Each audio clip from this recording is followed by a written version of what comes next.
श्रीमान केंद्रीय पर्यावरण मंत्री हर्षवर्धन जी, आपसे निवेदन है कि दुनिया भर में पर्यावरण की गुणवत्ता पर रिसर्च करके देशों को ग्रीन रैंकिंग देने वाली ग्लोबल एनवायरमेंट परफॉर्मेंस इंडेक्स यानी EPI की इस रिपोर्ट के आंकड़ों पर जरा ध्यान दीजिए। वायु प्रदूषण के मामले में दुनिया के 180 देशों में भारत का 177वां स्थान है।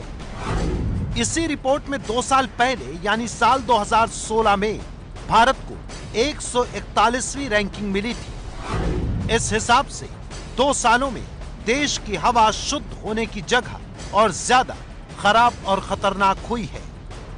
दर्शकों की जानकारी के लिए बता दें कि पर्यावरण संबंधी EPI की ये रिपोर्ट स्विट्जरलैंड के दावोस में चल रहे विश्व आर्थिक सम्मेलन में जारी की गई है, जहां प्रधानमंत्री नरेंद्र मोदी दुनिया भर के निवेशकों को भारत में निवेश करने के लिए लुभाने गए थे। अब आपको इस रिपोर्ट के मुताबिक उन देशों की जानकारी भी दे देते हैं जो पर्यावरण प्रदूषण से दूर हैं, ताकि आप समझ सकें कि हमें देश को खराब हवा से बचाने के लिए किस रास्ते पर चलना है। पहले पायदान पर स्विट्जरलैंड है, जो कि 2 साल पहले 16वीं रैंक पर था। दूसरे नंबर पर फ्रांस है, जो 2 साल पहले 10वीं रैंक पर था। और तीसरे पायदान पर डेनमार्क है, जो पिछली बार 4थी पायदान पर था। वहीं दुनिया की महाशक्ति और सबसे उन्नत कहे जाने वाले अमेरिका को पर्यावरण की शुद्धता के मामले में लिस्ट में 27वां स्थान मिला है। 2 साल पहले अमेरिका 26वें स्थान पर था। अब आप सोच रहे होंगे कि पर्यावरण के बारे में ग्लोबल एनवायरनमेंट परफॉर्मेंस इंडेक्स ने ये रिपोर्ट किस आधार पर तैयार की है, तो इसका जवाब हम ग्राफिक्स के जरिए आपको सिलसिलेवार तरीके से बताते हैं।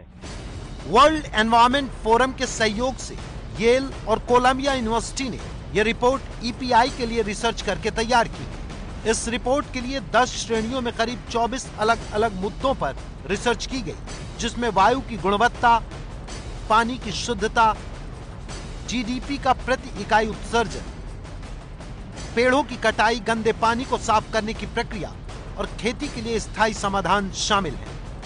आपका यहाँ ये जानना बेहद जरूरी है कि दावोस में जारी EPI की इस रिपोर्ट में भारत के साथ साथ पड़ोसी देश चीन और पाकिस्तान को भी वायु प्रदूषण के लिए सबसे ज्यादा जिम्मेदार माना गया है, जिसके चलते पर्यावरण को तो नुकसान हो ही रहा है, लोग बीमार भी हो रहे हैं। भारत, चीन और पाकिस्तान की तेजी से बढ़ती आबादी और बड़ी जनसंख्या से पर्यावरण को नुकसान हो रहा है। भारत और चीन के आर्थिक विकास के तरीकों को भी पर्यावरण की खराबी के लिए जिम्मेदार बताया गया है। इस रिपोर्ट में भारत की रसोई गैस योजना उज्ज्वला को पर्यावरण की शुद्धता के लिए उठाया गया एक बड़ा कदम माना गया है। पर्यावरण की खराबी प्रकृति और हमारे लिए कितनी खतरनाक है, इसे आप ऐसे समझ सकते हैं। साल 2015 में भारत में करीब 25 लाख लोगों की मौत प्रदूषण की वजह से होने का दावा किया गया, जिसमें वायु प्रदूषण को सबसे बड़ी वजह बताया गया। वहीं साल 2015 में दुनिया भर में प्रदूषण की वजह से वक्त से पहले करीब 65 लाख लोगों की मौत होने का दावा किया जाता है। हालांकि भारत सरकार के पास पर्यावरण प्रदूषण से होने वाली मौत का कोई आंकड़ा मौजूद नहीं है। इसलिए केंद्रीय पर्यावरण मंत्री हर्षवर्धन जी, आपसे निवेदन है कि ग्लोबल एनवायरनमेंट परफॉर्मेंस इंडेक्स में भारत की खराब रैंकिंग की वजहों पर ध्यान दें। इसके लिए तेजी से प्रभावी और कड़े कदम उठाएं। देश के लोगों को असमय मृत्यु से बचाएं। पूरा देश आपका आभारी रहेगा।